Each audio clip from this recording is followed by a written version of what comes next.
Bonjour à tous, bienvenue dans cette nouvelle vidéo. Aujourd'hui, en fait, c'est le début d'une petite série de capsules vidéo. J'avais un projet pour l'hiver 2020-2021. Bon, comme les conditions sanitaires se prêtaient pas à la grande majorité de mes activités normales, c'est-à-dire guider des ateliers, ben, j'ai décidé de me pencher sur un autre projet, c'est-à-dire de photographier le lynx. J'ai commencé ce projet-là au mois de novembre, dès la fin de la chasse aux cerfs de Virginie, et donc on se retrouve sur le terrain pour débuter cette aventure. Première sortie repérage pour aller placer des caméras. Je dirais que ça commence très bien parce que où est-ce que j'ai stationné la voiture, il y avait ce qui avait l'air d'être des traces de coyotes. Donc je pense que le secteur est pas mal propice, probablement très bon. Ce que je cherche surtout aujourd'hui, c'est d'abord un site qui est bon, donc où il va y avoir de la nourriture, donc principalement du lièvre, et également un site où je vais pouvoir faire quand même des belles photos, pas trop à couvert, pas trop à découvert non plus, et donc et ensuite je vais poser une caméra, essayer déjà de savoir s'il y a la présence des animaux ici, ce qui a l'air déjà d'être confirmé, en tout cas au moins avec une trace. Après ça, c'est d'essayer de trouver des endroits où les animaux sont assez présents et de manière récurrente. Mais bref, je sais que ça augure assez bien avec cette première sortie.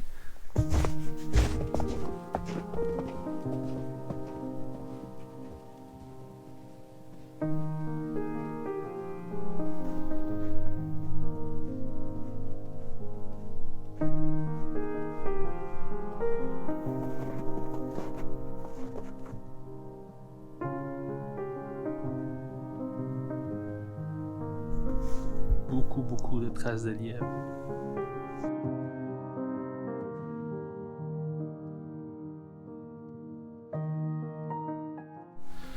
Là, j'ai vraiment un secteur où il y a beaucoup de traces de lièvre et c'est assez dégagé. Ça va me permettre aussi à la caméra de voir quand même sur assez une bonne distance quand on est vraiment dans la forêt très dense. La caméra ne peut pas voir aussi loin que dans une aire ouverte. Donc, je vais me trouver un arbre solide qui ne bougera pas avec le vent et avec un point de vue qui est assez intéressant. Il n'y a pas de petites branches qui est devant qui pourraient bouger avec le vent qui ferait déclencher la caméra pour rien. Et voilà, une première de faite bientôt.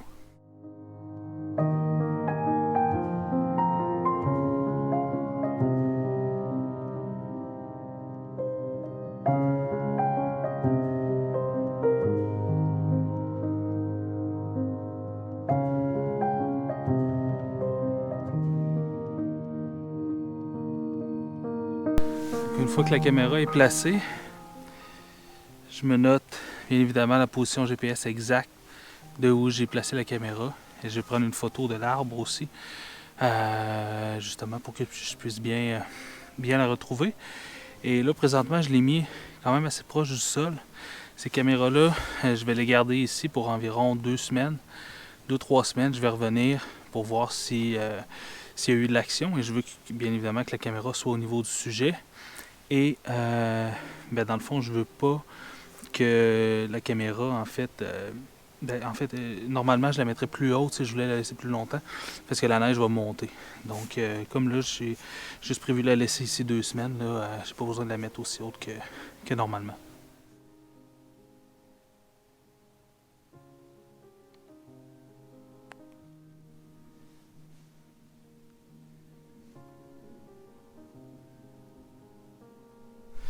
Et voilà, donc une première caméra de posée. Mon but aujourd'hui, c'était d'en faire 2 ou 3. Et à date, ça fait 4 spots que je fais, puis c'est le premier qui s'avère bon. Mais je continue à chercher. Mais en tout cas, avec ce spot-là, j'ai bon espoir de pouvoir croiser quelque chose. Le site est beau. Je vais pouvoir me faire un affût en bordure de la forêt. Je pense que ça va être top. Et on va voir ça dans 2 semaines si s'il y a des trucs intéressants qui vont passer devant la caméra. Donc là, on est fin novembre. Mon but, ce serait de commencer peut-être à faire des photos début janvier, mi-janvier. Donc je me laisse un peu plus d'1 mois et demi pour bien trouver un bon secteur, bâtir un bel affût et éventuellement faire des photos. Donc je viens d'arriver sur un autre secteur assez intéressant. Sur le chemin en m'en venant, il y avait 3 traces distinctes, donc 3 individus, coyotes, fort probablement, qui sont passés par là. Et ici, c'est un petit peu trop dégagé quand même, là, mais je m'en vais à proximité d'un point d'eau. Donc je pense que ça peut être assez intéressant. Puis le couvert est supposé être un peu plus dense. Mais j'ai vu également, j'ai entendu un oiseau voler, j'ai pas vu. Puis j'ai vu également des traces qui s'apparentent à une hermine, donc ça aussi ça pourrait être assez hot à voir. Ouais. Je viens de tomber sur une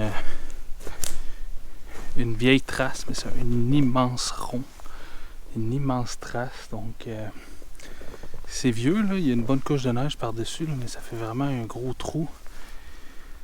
Et ben ça, je pense qu'on se rapproche un peu du but. J'ai pas vu encore de traces de lièvre ici, par exemple, là, donc c'est bon puis c'est pas bon, mais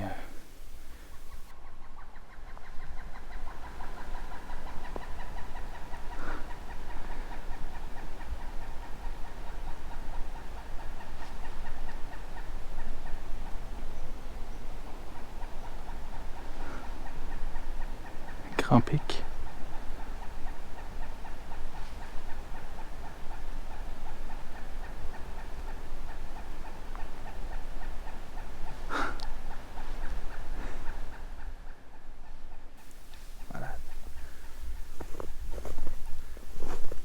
Finalement, cette première journée de repérage, installation de caméra aura pas été super productive. En fait, bon, j'ai placé 2 caméras à 2 endroits différents qui m'avaient l'air assez intéressants. Beaucoup de pistes de lièvres, des pistes de coyotes, comme je mentionnais, sur le terrain.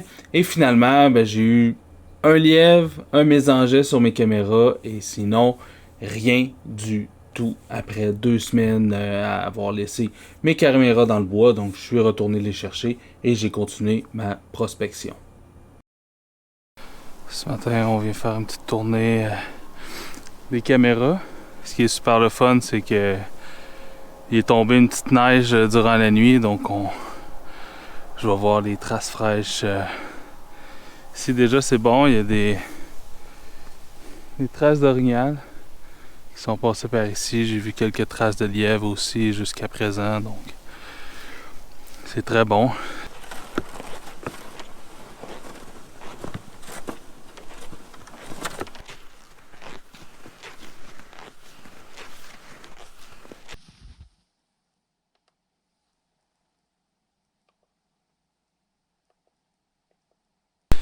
Alright, je viens de réinstaller la caméra, puis j'ai regardé rapidement, puis ça m'a l'air d'être une martre.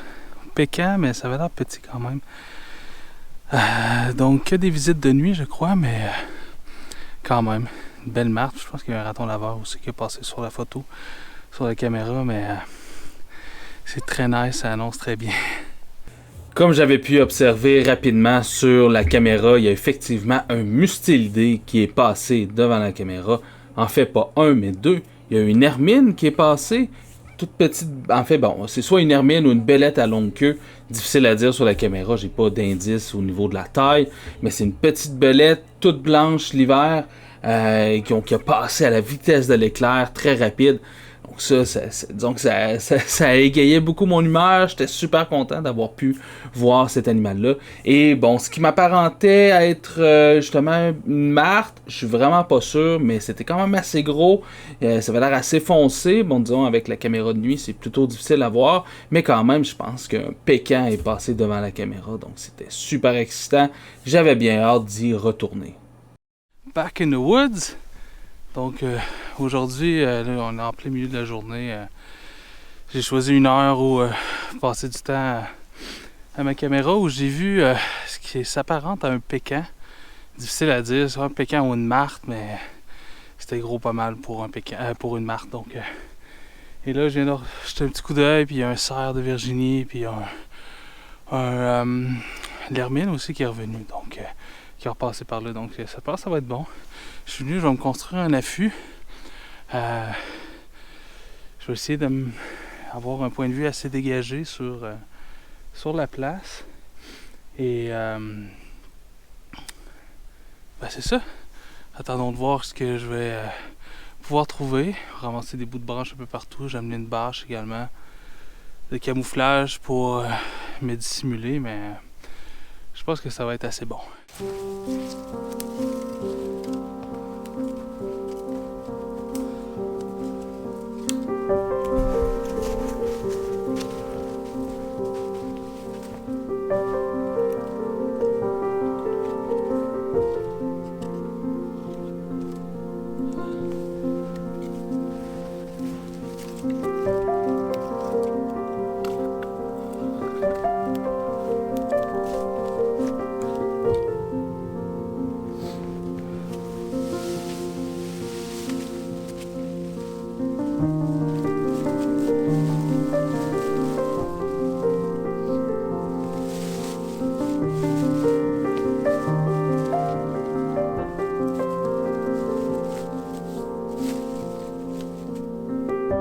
Alors, petit matin à venir relever les caméras. Alors, on a reçu comme 50 mm de pluie dans les derniers jours, fait que c'est un peu triste. On a perdu presque toute la neige. Au moins il reste un fond, mais il est quand même tombé une toute petite trace de neige, donc au moins je veux savoir si c'est des traces fraîches, mais c'est vraiment moche. Et il annonce pas de neige pour les 2 prochaines semaines, donc c'est poche, mais bon, c'est pas grave. J'ai hâte de voir qu'est-ce qu'il y a sur les caméras. Finalement, sur ma caméra, j'avais une autre séquence de passage du pécan. Alors j'ai décidé de faire 2 journées en fait d'affût complète. Je suis arrivé à la noirceur, je suis reparti à la noirceur, 2 journées complètes d'affût et 0 observation. Je n'ai vu aucun signe d'être vivant pendant ces 2 journées-là. Alors j'étais un peu pris au dépourvu. En fait, je me disais, puis en fait, c'est que toutes les séquences que je pouvais voir sur mes caméras étaient des séquences de nuit. J'avais rien durant le jour. J'ai eu un renard, un cerf, le pécan, l'hermine, mais tout ça était de nuit. Alors je me demandais vraiment comment j'allais pouvoir finir par en tirer des photographies. Alors, bon, l'affût, le secteur était relativement correct, mais bon, pour la photographie, vraiment pas intéressant. C'est là, en fait, que j'ai décidé de changer un peu de brasser un peu mes cartes et de me diriger vers des régions un peu plus au nord du Québec où le lynx est beaucoup plus présent et où il y a beaucoup plus de nourriture. Mais ça, c'est pour la prochaine vidéo. J'espère que vous avez aimé cette vidéo. Vous voyez un peu l'envers du décor, comment les séances de prise de vue, comment les photos se préparent à l'avance. Il y a beaucoup de travail qui se cache derrière les photographies. Et ça, c'est difficile de les montrer à travers seulement des photographies. C'est pour ça que je vous le montre aujourd'hui. J'espère que vous avez aimé cette vidéo. Si c'est le cas, cliquez j'aime, commentez et partagez. C'est toujours apprécié. Et nous, on se voit dans la prochaine capsule pour la suite de mon périple.